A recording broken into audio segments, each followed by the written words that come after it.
We're playing against a team that like to have a tight end and a wing on this side here and T backfield like this, and allowed us to bring a Sam linebacker and play more of an underfront. As the strong safety were to come down and set the edge, if there's any type of, if this guy was the lead block or anything, he would always take on the outside shoulder, turning everything back in. This guy right here was, there was a reverse out toss here from this guy, and all the play needed to get turned in from him.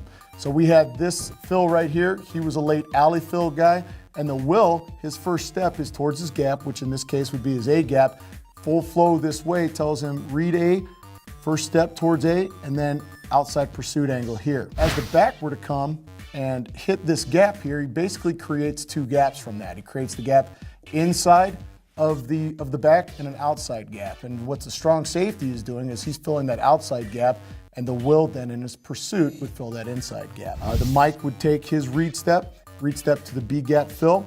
And if the play would get full flow that way, he's going to be the cutback counter reverse guy that makes sure that he doesn't, that there's no reverse coming back the other way. So in this case right here, strong safety sets the edge. The Will is the inside alley fill. Free safety's there to help when we got the corner here playing a third. So. This is versus a wing T team as we get ready, and they're going to run a sweep, virtually the same thing, just out of a different formation.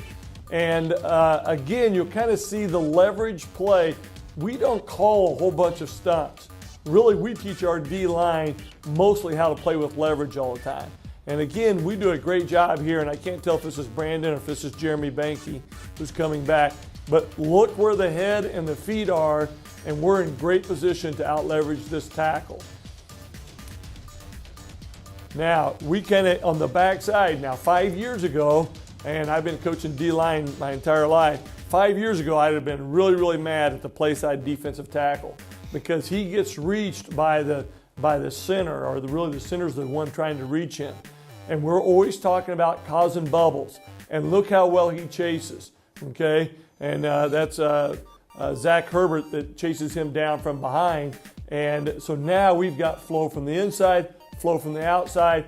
The linebackers just have to run through holes. What you thought was a benefit of having all this extra space out here, we just got rid of by having the strong safety cut the field down for us. So as he gets out there, he's not able, this wing back right here is not able to get to his outside to get the corner, to get the edge. So what he's able to do is slow down that run all the way outside and then turn it back into this great pursuit that we're getting from our defensive line here. This is our linebacker scraping. He's making sure that he's able to fill what eventually will be this hole right here. And then we get backside pursuit as well. Really, really good. The only thing we don't have is really this backside backer should be scraping right about at this level to make sure that if this guy were to reverse field or if there's some other kind of play going the other way, that he stays home for that play.